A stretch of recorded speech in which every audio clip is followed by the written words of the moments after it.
Amigos oyentes de Radio Bolivariana, sean bienvenidos a esta nueva emisión del programa La Otra Historia con el profesor José Guillermo Ángel Memo Ángel. Memo, usted viene haciendo la historia de los Estados Unidos. Digamos que en el relato que está haciendo vamos ya hacia mediados del siglo XIX.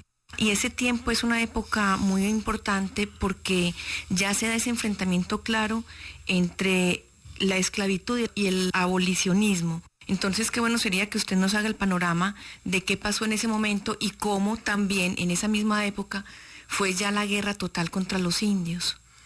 A ver, hay que tener en cuenta que el siglo XIX es el siglo de las ideologías y al mismo tiempo es el siglo del nuevo armamentismo. Aparecen los rifles de repetición, lo que ya no lleva a estar cargando un fusil o un rifle por tiro, sino que ya pueden disparar varias veces. Ya de alguna forma a mediados del siglo XIX se están ensayando las ametralladoras. Aparece el socialismo o la izquierda en Europa. Aparecen los nuevos liberales. Se asita de manera muy radical la derecha, o sea, los partidos conservadores, y todo eso pues va a estar también presente en los Estados Unidos. En esa conquista del oeste que empiezan a bajar hacia el sur, se comienza una lucha muy grande entre indios y blancos, pero con la característica de que ya al mundo de los blancos lo apoya el ejército. Es el ejército que va con ellos, sea el del sur o sea especialmente el del sur o también en unos casos el del norte. Pues yo me acuerdo de una serie que se llamaba Rin Tin Tin, cuando estaba chiquito, que la pasaban por televisión, y donde más o menos usaban esa temática, o sea, el ejército combatiendo a los indios, y Rin Tin Tin, que era un perro pastor, era como especializado en oler indios. Pues, o sea, como se contaba la historia, obviamente a favor pues de Rin Tin Tin y de un muchachito que lo cuidaba. Todos esos son asuntos de la colonización porque mientras avanzan hacia el oeste van ingresando en territorios indios que eran muy extensos y donde van a encontrar indios que no conocían, que no se habían descubierto, que seguían viviendo en condiciones bastante primitivas, pero que descendían o estaban tocados por los aztecas, y muchos de los aztecas se habían refugiado en el norte. Entonces va a haber unas guerras muy crueles, tremendamente crueles, especialmente porque aparecen dos elementos claves. Uno, los mexicanos. Van a haber guerras también contra los mexicanos, y eso le va a permitir a los Estados Unidos aprovechar y apoderarse de territorios mexicanos, Nuevo México, Texas, por ejemplo. Los inmigrantes y los buscadores de oro van a manejar una gran violencia en esos territorios porque los indios también y los mexicanos que ven ahí les responden con una gran violencia. O sea, hay mutilaciones, el ejército saquea las aldeas, las quema, violaciones, todo pues lo que tiene una guerra terrible, y que ya de alguna manera esas guerras se habían sucedido en Europa en las guerras contra Napoleón. Entonces todo eso también llega a los Estados Unidos y crean unos territorios de lucha, de violencia entre blancos e indios muy fuertes, impulsados o motivados o exacerbados por la misma prensa. Ahí es donde hay un escritor español que se llama Arturo Pérez Reverte, que escribió un libro que se llama Territorio Comanche, para hablar de las guerras de los Balcanes, pero el modelo que él toma es el de el territorio Comanche, o sea, donde la gente crea una guerra, va a la guerra, estimulada por los medios de comunicación. que el mismo Pérez Reverte va a decir pues que la guerra las hacen son los medios de comunicación, que empiezan a exacerbar la opinión pública y crean un enemigo que hay que destruir a como dé lugar. ¿Qué eso quién es Comanche? Los Comanches era una tribu del sur de los Estados Unidos, donde se dieron las peores formas de guerra, sangrientas, quitaban el cuero cabelludo a los blancos le cortaban las manos a los indios, los pies, estos respondían de igual manera. Entonces el territorio Comanche, obviamente, de ahí salían un montón de historias que publicaban los periódicos y eso enardecía a la gente, entonces la gente ya se metía en esos territorios indios para destruir al otro, para acabar al otro, para convertir al otro en un lisiado. Y si no, en un muerto, pues, y ahí no respetan ni mujeres, ni niños, ni hombres, ni ancianos. De hecho, pues, Karl May, que es un escritor alemán especializado en historias del oeste, va a tener una serie muy linda que se llama Winnetou, y dentro de eso exalta el mundo indígena, el mundo de los pieles rojas, pero después Karl May se hubiera puesto a llorar con todo lo que pasa con los Dakotas, los Sioux, los Apaches, los Navajos, que son una guerra brutal, donde ahí ya en las guerras no se había llegado a ese estado, ni incluso en las anteriores guerras contra los indios. Entonces eso va a marcar lo que se llama el salvaje oeste, que muchas veces la gente considera que el salvaje oeste es un asunto de animales, de bosques en los que se pierde la gente, de grandes lagos y ríos que hacen que sean muy difíciles de navegar. Pero cuando se habla del salvaje oeste, se habla de una guerra brutal por la conquista de esos territorios. Obviamente ahí van a estar muy metidos los mexicanos y también los españoles, atizando esas guerras.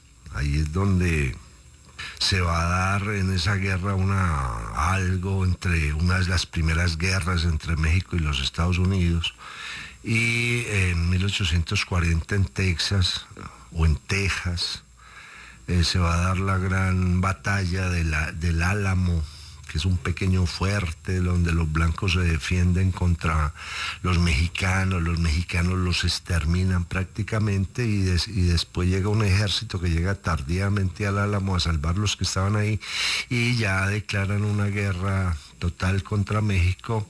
Y me acuerdo yo, el general que lucha contra los Estados Unidos, el mexicano, es el general Santana, y le van a quitar Texas, van a conquistar otros territorios en nombre de esas guerras que comienzan con las guerras indias, porque una vez se hace esa guerra salvaje contra las tribus pieles rojas y del norte de México, luego esas guerras van a ser contra los mexicanos, que de alguna forma también se habían metido ahí para tratar de subir a territorios del oro. O sea, es que ese es el problema que tiene el oro, que cuando la gente se entera de que hay oro, se desborda completamente.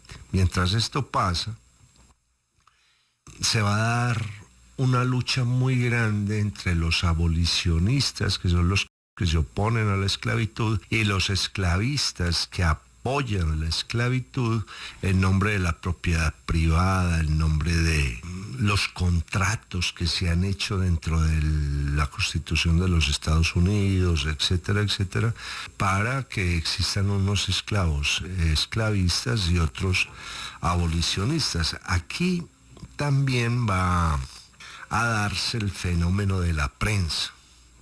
O sea, van a aparecer periódicos, como el de los que vamos a hablar enseguida, completamente abolicionistas, teorizando sobre la igualdad entre hombres negros y hombres blancos, y los esclavistas también teorizando sobre el asunto biológico, el asunto histórico. Y de la propiedad privada, me imagino. Sí, sí, claro, porque todo es un asunto de propiedad privada, que es una de las grandes defensas de la Constitución norteamericana.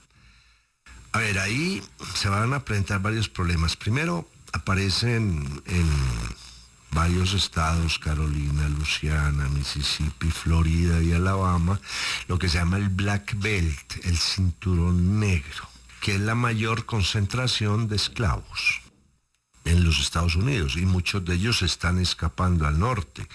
Y en el norte los reciben los abolicionistas, les ayudan, pues se va a crear lo que se llama el tren subterráneo, cuando aparecen los cazadores de esclavos en nombre pues de la propiedad privada, y estos cazadores de esclavos se van a tener que enfrentar con los abolicionistas, y va a haber casi que una microguerra civil entre esa gente del sur que sube al norte para volver por los esclavos que se han escapado y los abolicionistas. Por eso todo esto que de lo que estamos hablando son los previos a la guerra de secesión norteamericana. O sea, el país está dividido. Aquí hay algo que es importante. Los abolicionistas son liberales religiosos. Ahí va a haber una participación muy poderosa de los cuáqueros, donde los cuáqueros defienden el abolicionismo de manera radical. O sea, todos los hombres nacen iguales, en todos los hombres se manifiesta Dios, todos tienen las mismas posibilidades, y radicalizan ese liberalismo en principios conservadores religiosos, que es muy interesante. Estas teorías vienen de Europa. La Revolución Francesa, que ha producido un montón de pensadores, van a fomentar esto, en tanto que los que se oponen a la Revolución Francesa también van a estar presentes desde el punto de vista del esclavismo. Entonces van a suceder varias cosas. Primero, en ese cinturón negro abundan no solo los hombres negros, sino los mulatos. Grandes cantidades de mulatos, en tanto que muchos de los amos del sur tenían relaciones con sus esclavas y de ahí nacían hijos. Y esto pues multiplica la población. Claro. En los Estados Unidos en ese momento hay 440,000 negros libres, lo que es una fuerza electoral espectacular.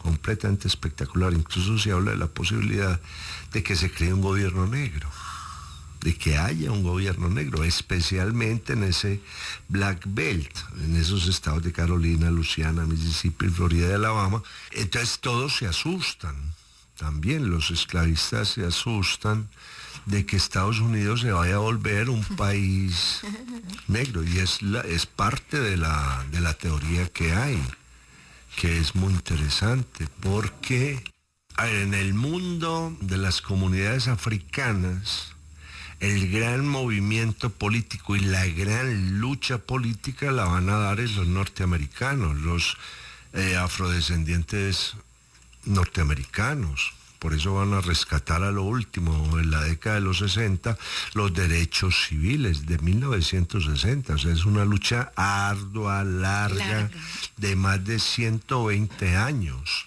que crea a un hombre negro norteamericano distinto de todos los demás.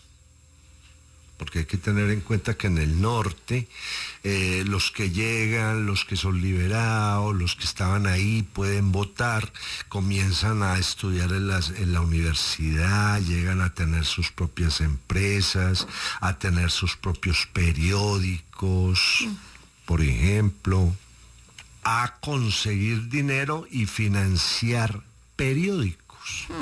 O sea, es una fuerza poderosa, porque uno siempre se imagina, o de acuerdo a lo que le han mostrado a uno las películas, un montón de descendientes de africanos pobres. No, están recuperándose porque se están educando y los abolicionistas los educan para que puedan volverse competitivos dentro de la sociedad norteamericana. O sea que los abolicionistas hicieron el trabajo completo.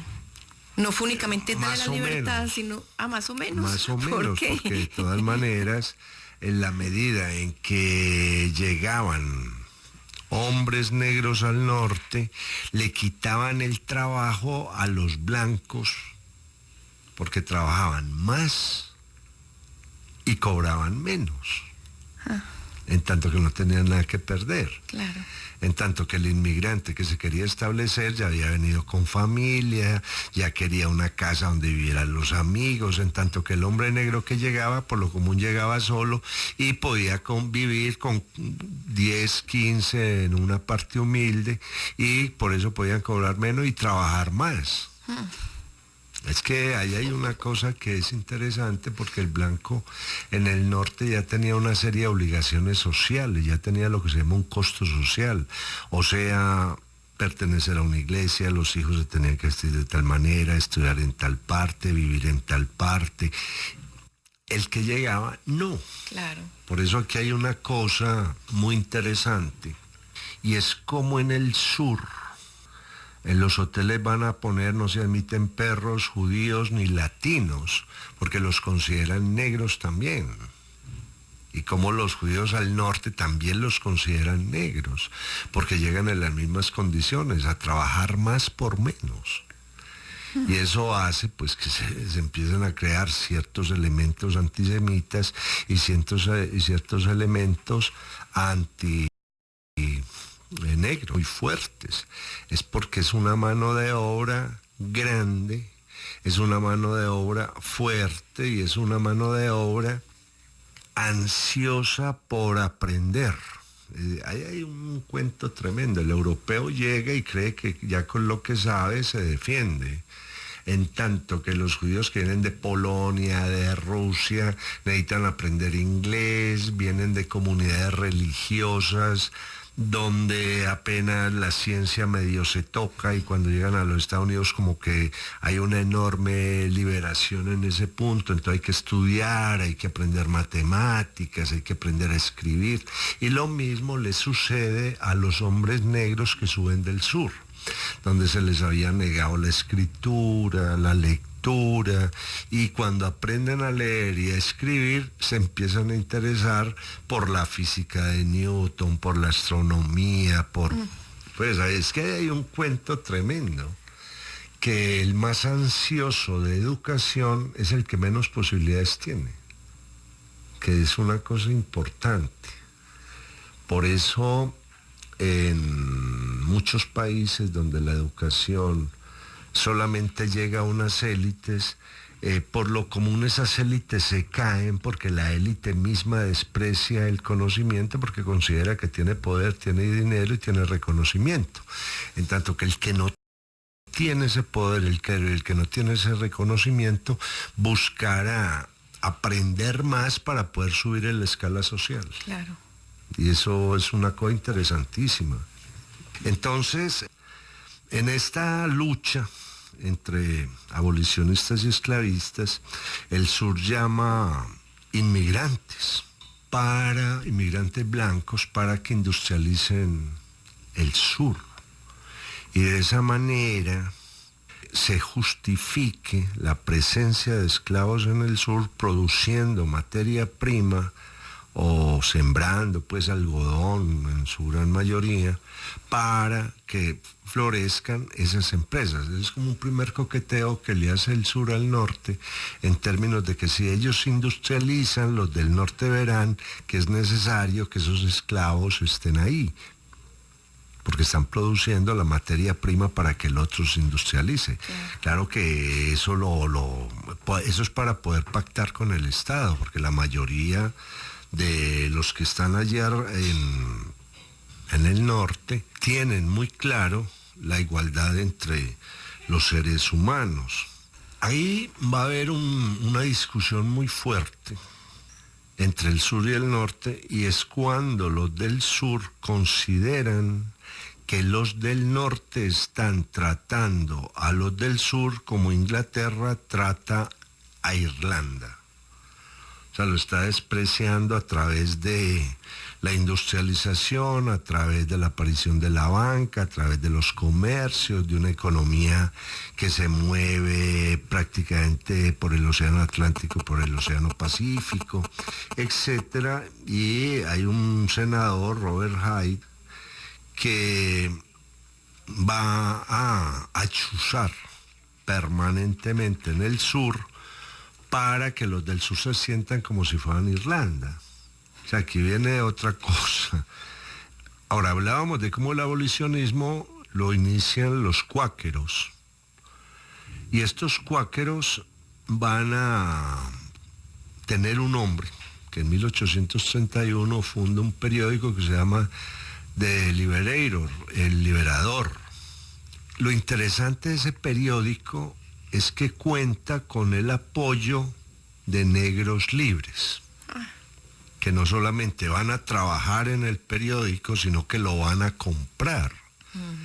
Y van a colocar avisos de sus pequeños negocios en ese periódico. O sea, es una forma de convertir al hombre negro en estadounidense al norte. Después va a aparecer una premio Nobel que se llama Toni Morrison, una mujer negra excepcional con unas novelas excepcionales, que va a empezar a narrar eso, cómo van escalando económica y socialmente en el norte estos hombres que, al contar con un periódico que habla de ellos, van a ganar identidad con lo que se escribe en ese periódico. Entonces, mire, hace la guerra, pero también si un periódico quiere, hace la paz. Claro, claro. Y educa a las personas y comienza a darles identidad.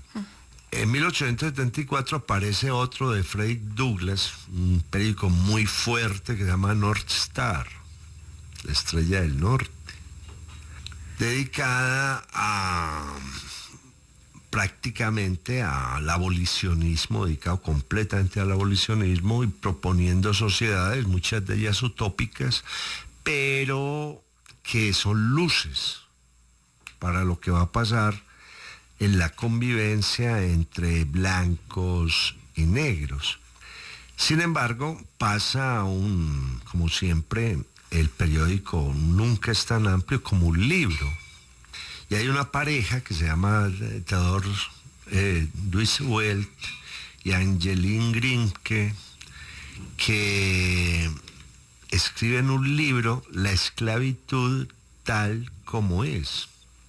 Eso crea una opinión interesantísima. O sea, ¿qué es lo que hace la esclavitud? La esclavitud no solamente es un hombre que trabaja, es esclavizarle el alma porque no aprende, es esclavizarle los sentidos porque no los puede desarrollar. Es un libro, pero es como un primer trabajo antropoeconómico o etnoeconómico, si se quiera, demostrando no solamente cómo se destruye el ser humano, sino cómo se destruye el futuro cuando ese ser humano ha sido destruido. Eso pues va a ser digamos que una premisa básica para que después se voten las leyes abolicionistas, sobre todo cuando hablemos de Abraham Lincoln.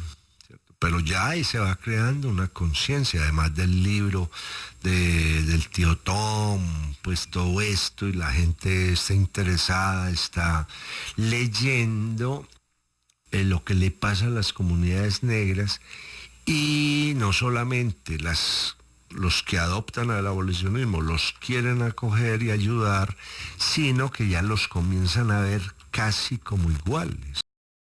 Y hay que tener en cuenta que esa mentalidad es muy difícil, claro, porque es una mentalidad que desde Francia, donde inventan el racismo, se ha vuelto una mentalidad terrible frente al otro. Son los franceses los que determinan que los amarillos son una raza, que los negros son una raza, que los blancos son una raza, en especial por colores. Porque es una cosa muy rara, como diría cualquier abolicionista, pero entonces usted como me dice, en el caso de un perro que tiene dos colores, blanco y negro, ¿qué pasa ahí? ¿Es de una raza cuando es blanco o se sale de esa raza cuando parece negro?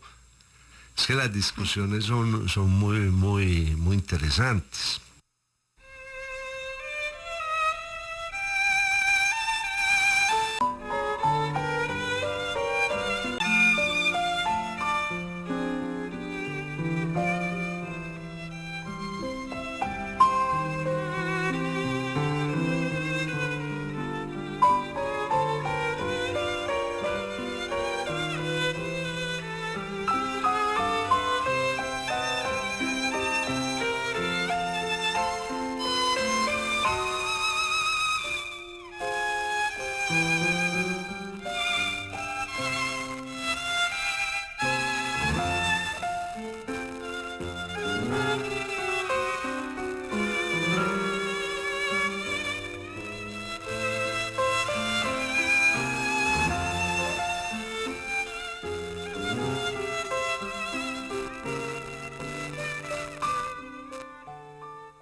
Sin embargo, también en el norte se va a dar el racismo.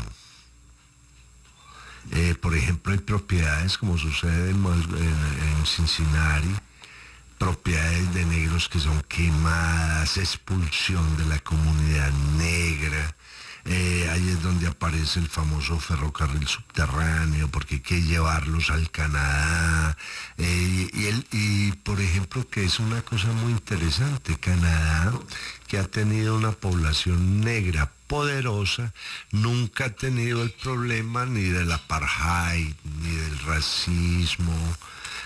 Casi que la gente no sabe sobre las comunidades negras canadienses, que son muy interesantes y por lo común son de esclavos que suben hasta allá, a esos climas tan fríos, y ahí se desarrollan sus comunidades sin problemas, sin nada. Hay que tener en cuenta que Canadá está en manos o de franceses o de ingleses. Pero muy raro, porque usted nos acaba de decir que son los franceses los que se inventaron el racismo, y sin embargo los negros en Canadá, que es casi que una colonia de Francia, no tienen ese problema. Es raro porque el racismo es una creación de los grupos conservadores, no de los grupos liberales. Y los franceses que llegan a Canadá... Francia está enfrentada entre liberales y conservadores. Por eso en Francia aparece la derecha y la izquierda. Y los que llegan a Canadá entonces son del grupo que no... Por lo común son grupos... son grupos liberales desde el punto de vista de que saben que para sobrevivir en ese territorio tan frío hay que estar unidos.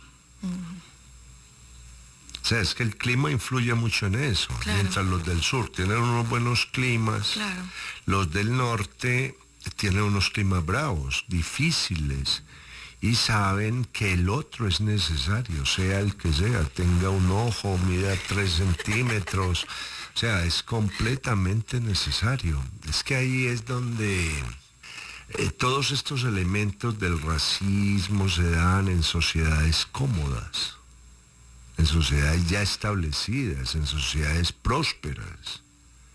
Donde se está creando no se da. Eso no se da porque todos se tienen que ayudar. Claro.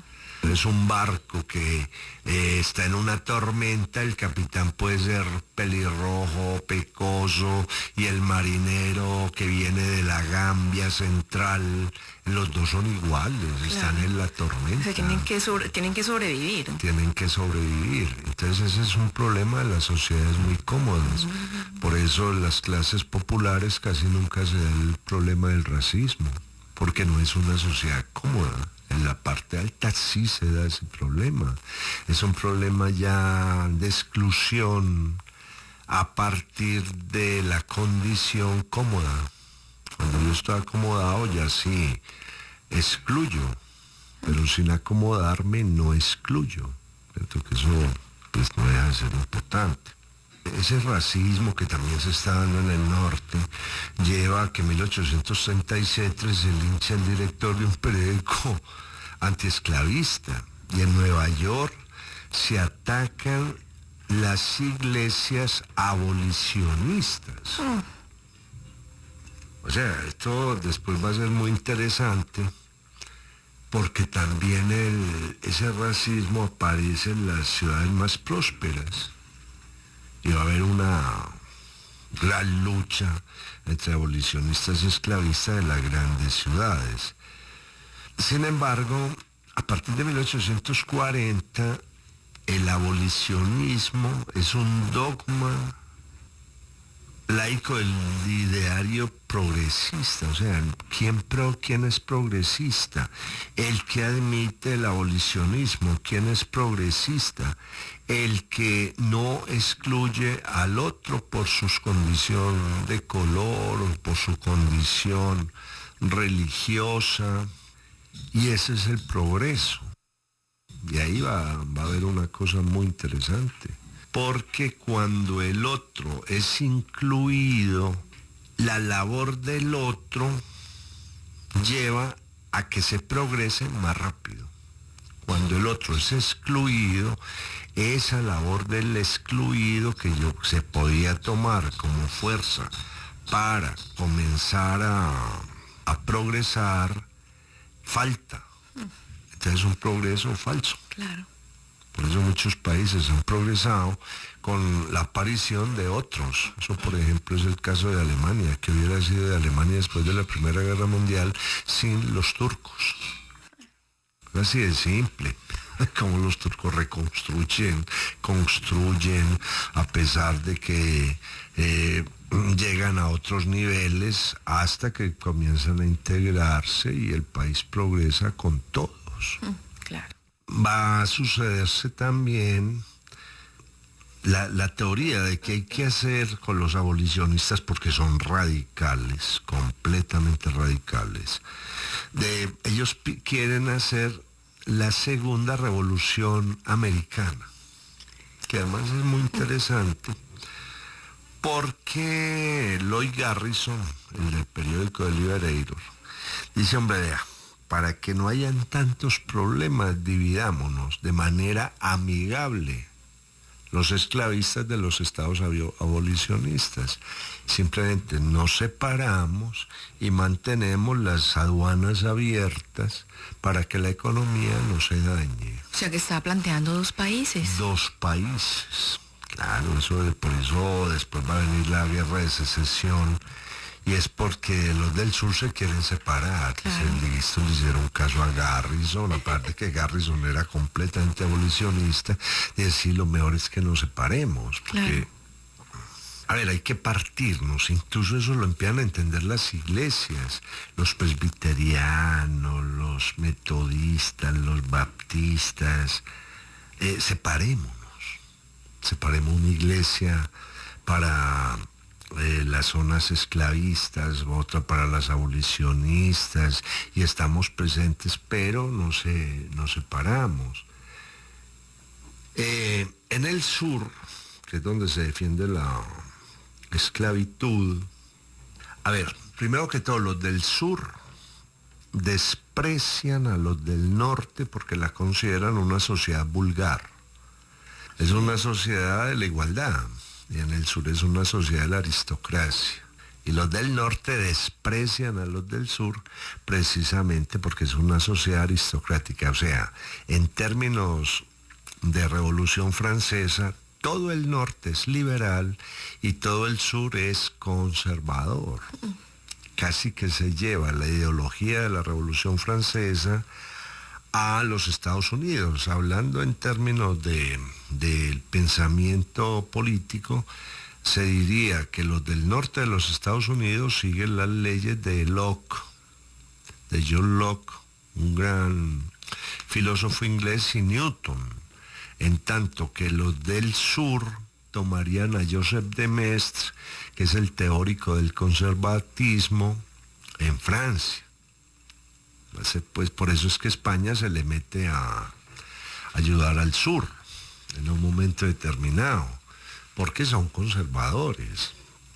En el sur empiezan, cuando se enfrentan en el Senado, pues, y los mismos periódicos empiezan a establecer los famosos argumentos biológicos, los argumentos raciales, los argumentos de las geografías humanas, o sea, todo lo que está produciendo la teoría racista en Francia, esa teoría que desarrollan los antirrevolución francesa en Francia, para explicar esto. Después de la Revolución Francesa se plantean principios básicos de libertad, igualdad, fraternidad. Los conservadores que nacen de esa revolución crean el racismo para que la libertad, la igualdad y la fraternidad no le toque igual a todos los grupos humanos. Ay, no.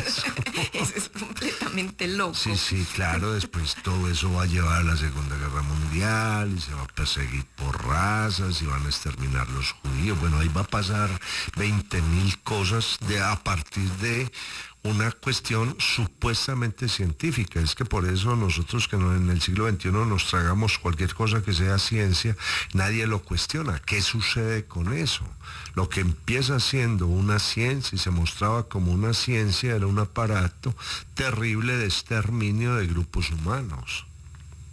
Por eso para la frenología hay que mirar la forma craneana, la forma de los ojos, la nariz, el occipital, los hombros, las manos, los pies, eso tiene medidas, el uno se ajusta, el color de los ojos. O sea, una cosa completamente terrible para excluir al otro.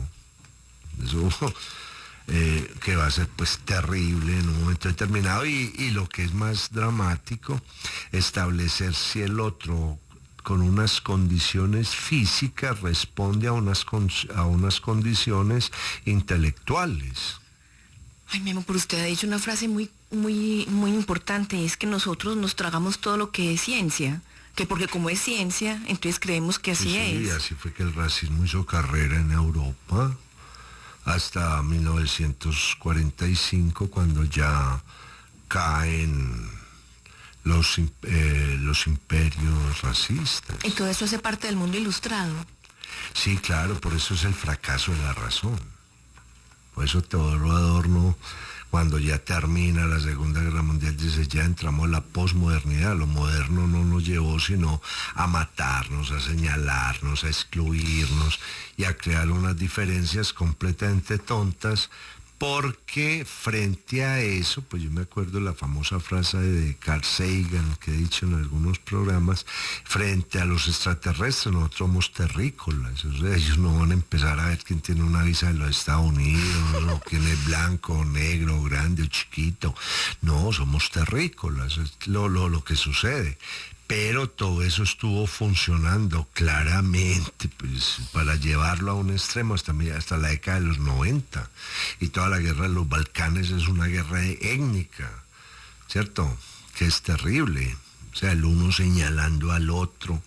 Bueno, todas estas cosas miedosas que somos capaces de dar los seres humanos, pero que de repente fue alguien que dijo, mire, esto es ciencia y se cumple de esta manera. La ciencia es ciencia de acuerdo a los resultados. Es así de simple. Dígame los resultados. Y a partir de ahí le digo qué tan válida es esa ciencia. Entonces aparecen también los argumentos del sur con argumentos históricos. Nunca han desarrollado sociedades grandes, culturas grandes. Viven en determinada manera y aparecen pues todos los mitos del salvaje. Del salvaje, y después pues va a haber estudios sobre el buen salvaje, cuáles se puede civilizar, cuáles no se puede civilizar, etcétera, etcétera. Todo eso para decir que si yo soy superior racialmente e históricamente, tengo derecho a que el otro sea propiedad mía. Lo puedo comprar. Claro. Es una cosa pues terrible. Para ese abolicionismo políticamente se establecen unas trabas, o sea, la primera traba es que los 2/3 de la Cámara puede recomendar una enmienda para que haya abolicionismo, pero si la van a aprobar tiene que ser las 3/4 partes de las cámaras. Muy difícil. Entonces es muy difícil, o sea, hay muchos intereses sobre estos... el abolicionismo. Sobre los abolicionismos. Ahora, hay una cosa muy interesante y es como los del sur empiezan las guerras con México para no solamente imponer estados esclavistas, sino que quieren apoderarse como estados de Cuba y de Nicaragua, porque Cuba es un centro esclavista poderoso y Nicaragua es un centro esclavista poderoso, y que se van a proponer que sean estados de los Estados Unidos. Eso ya lo que está diciendo es el poder que los Estados Unidos tienen en el Atlántico. Y por eso después va Nicaragua y Cuba son claves en la historia de los Estados Unidos. Porque desde mediados del siglo XIX ya se los veía como estados. Por eso queda otro por ahí volando que se llama Puerto Rico.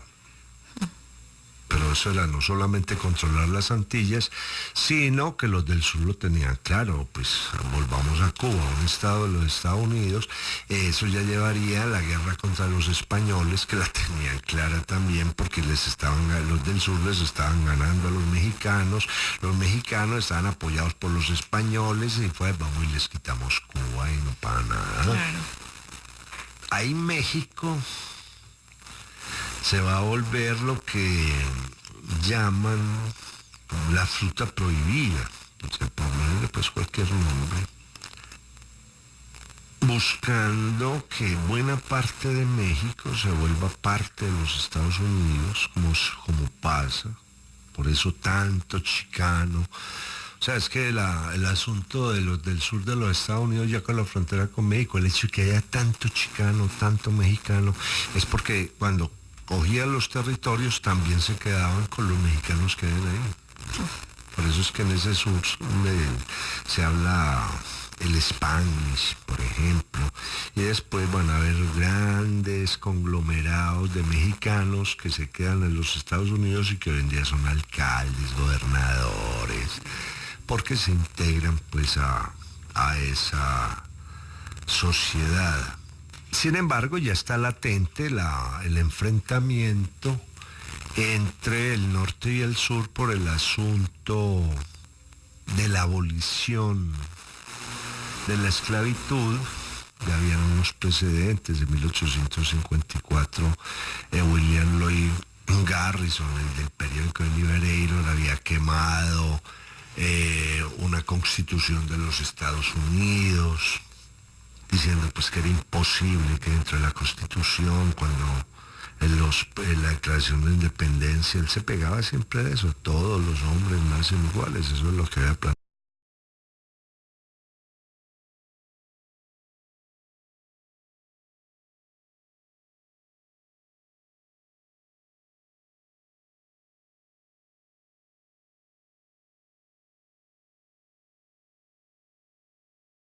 Jefferson.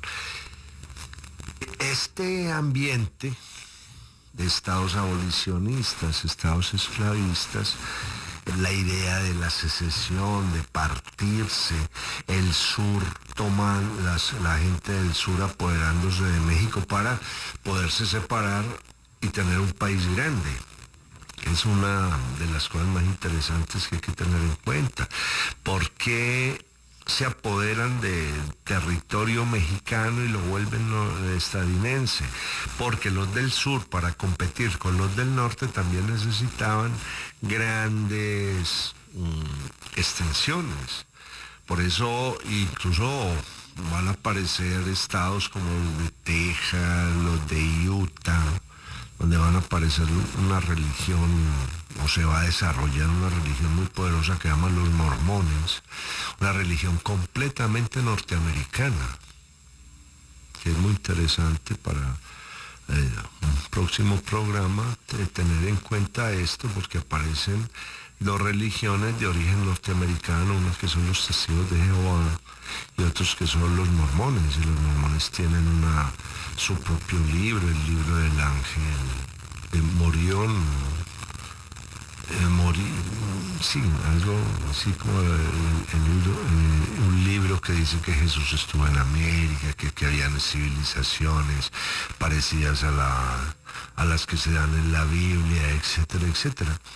O sea que ya hay un sentido de crear en ese momento dos países grandes al norte, o sea, quedarían tres: Canadá, el norte de los Estados Unidos y el sur de los Estados Unidos.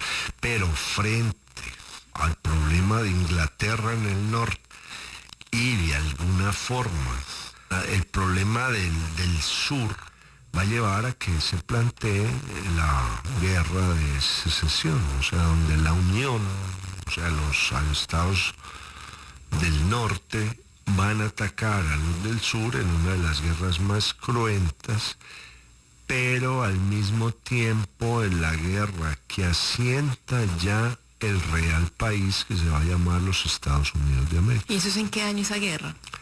La guerra empieza en 1861. Ya hablaremos de ella, de Lincoln, de lo que hacen los periódicos, de lo que hace el tren, de lo que hace la tecnología, que eso es lo que colocan los norteamericanos después de esa guerra y de la reconstrucción que lleva a cabo esa guerra, los van a convertir en una potencia mundial. De esta forma, amigos oyentes, hemos llegado al final del programa La Otra Historia con el profesor José Guillermo Ángel Memo Ángel, ciclo de la historia de los Estados Unidos.